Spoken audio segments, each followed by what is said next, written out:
Good morning, Bhargav. It's Friday, the 1st of September. Here's the heads up brief for today. For the Southeast Asia production, we covered 24 issues. In North Asia, we covered 4, and for Australasia and the Pacific Islands, we covered 8. In South Asia, we covered 20 issues plus the major issues in Europe, Middle East, and Africa. Hey, you there? Thanks. Can we please move on to major issues today? Great. So in Myanmar, according to local traders, US dollar transactions have almost stopped in the country due to the regulations imposed by the military council. The prices of the Chinese yuan and Thai baht also continue to increase as they are being used more. All right, that is certainly a major concern. Let's make sure that we update our clients on this. Yep. In Singapore, polls opened this morning for Singapore's presidential elections. The polls will close at 8 p.m. tonight. And there's 3 candidates running. All right, thank you.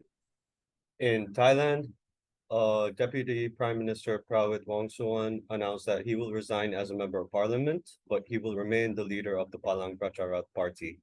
The government is set to introduce its cabinet early next week or over the weekend. All right, that's interesting there. But do you think Palang Pracharat will have any say in the cabinet, or are they part of the alliance? They are part of the ruling governing coalition that's in place, and they were quite instrumental in that. They're one of the more instrumental military parties. So Prawit retaining himself as the head of the Pracharat party will mean that he still wants to play an influential role in politics there. All right. Pheu Thai Party and Palang Pracharat Party fell on the opposite sides of the political spectrum, and now they're part of the same coalition and in the cabinet as well. Yep. So that will be an interesting thing to watch out for. Thank you. Definitely. In Papua New Guinea, a landowner group demanded that the government involve them in discussions over benefits on the Wafi Gold Pool project. They're not happy with the 3% earmark for them. They want at least 10% that should be divided equally amongst landowners. This is common in Papua New Guinea, with the government ignoring landowner concerns, and this leads to unrest or disruptions in mining projects and oil and gas. Yeah. Yes, that's interesting. And it's also to be noted that what we see as critical security issues are actually rooted in some of these pay disparities and inequality of income, which further reflects in their prosperity levels over time. So this is something to watch out for. Yeah. And lastly, according to a previously unseen US diplomatic cable, China is likely to have shipped real firearms to the Solomon Islands police. Last year, China had given replica weapons to the police and had signed a security deal with the Solomon Islands, which has been criticized by the US, and the US and Australia have been trying to sign their own deals with the Pacific Islands in this geopolitical race. Yes, the geopolitical ugly dance between the 3 major powers, regional and global, continues. So we'll have to see how this evolves in the Pacific region. Thank you. Right. In Pakistan, in a relatively big terror attack yesterday, 9 soldiers were killed and 20 were injured in a suicide bombing attack targeting a military convoy in Banu in Khyber Pakhtunkhwa. The Hafiz Gul Bahadur group, which is linked to the Tehreek-e-Taliban Pakistan, claimed responsibility for the attack. Meanwhile, the Counterterrorism Department of Pakistan foiled an attack in Peshawar. All right. So this should serve as a lesson time and again, as and when these splinter groups or even the umbrella organization that is Tehreek-e-Taliban Pakistan commits such heinous crimes, the military establishment, the government, as well as other governments in the South Asia region, whenever they play around with the religious right or proxies across the border to serve their own political purposes, it's going to come and bite them back very badly. And who's going to suffer? People are going to suffer because they are at the crosshairs of such groups. And these are unscrupulous groups which do not really see the value in human life, nor do they see larger national integration agenda what the military or the government professes, but ignore that as and when their political interests are at stake. So this is something we need to watch out very closely as these groups become stronger and expand their area of influence, especially in Khyber Pakhtunkhwa. But we can't really take out major cities, including Lahore and Karachi. Karachi, especially, as it has a history of being a target of such groups, including the secessionist groups from Balochistan. Yeah, definitely. We'll keep an eye out on this, Bhargav.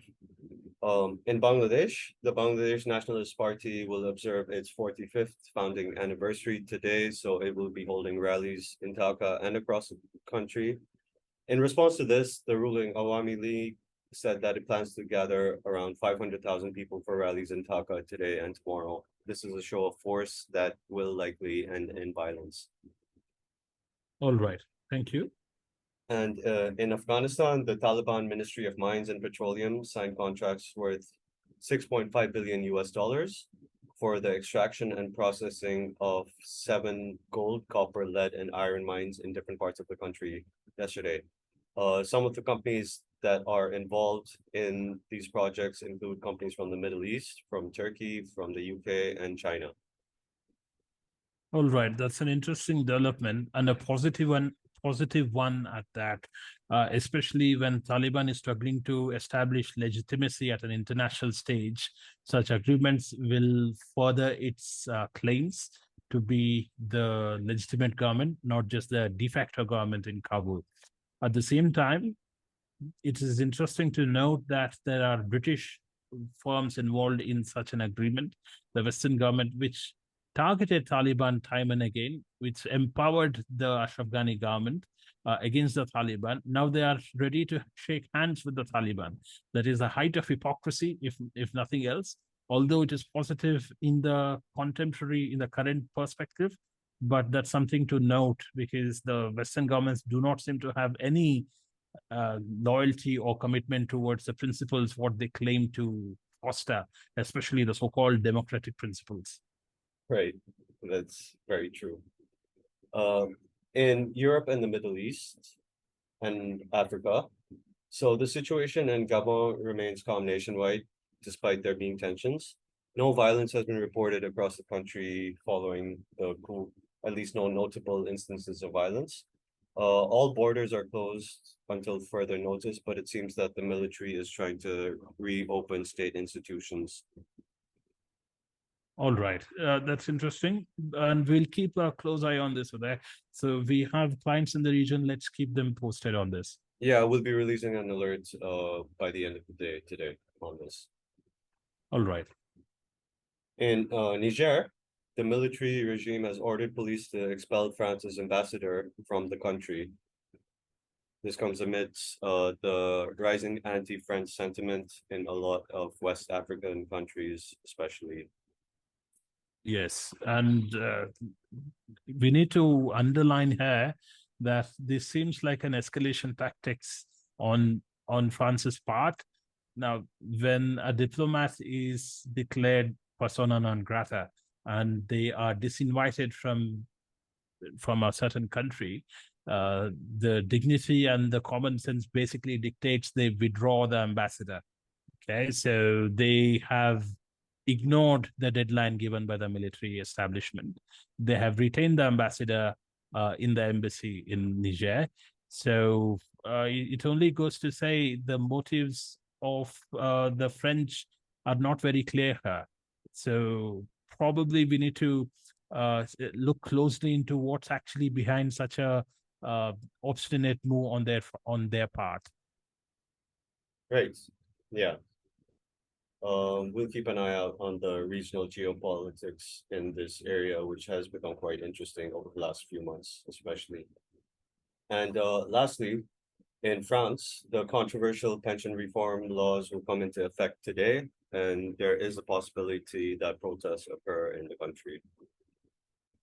All right. Let's keep a close eye on this as well. We have seen major protests for months because of this issue. So we can't rule out mass violence as well. Right. That's the brief for today, Bhargav. Anything else from you? Nothing else from my end. Thank you.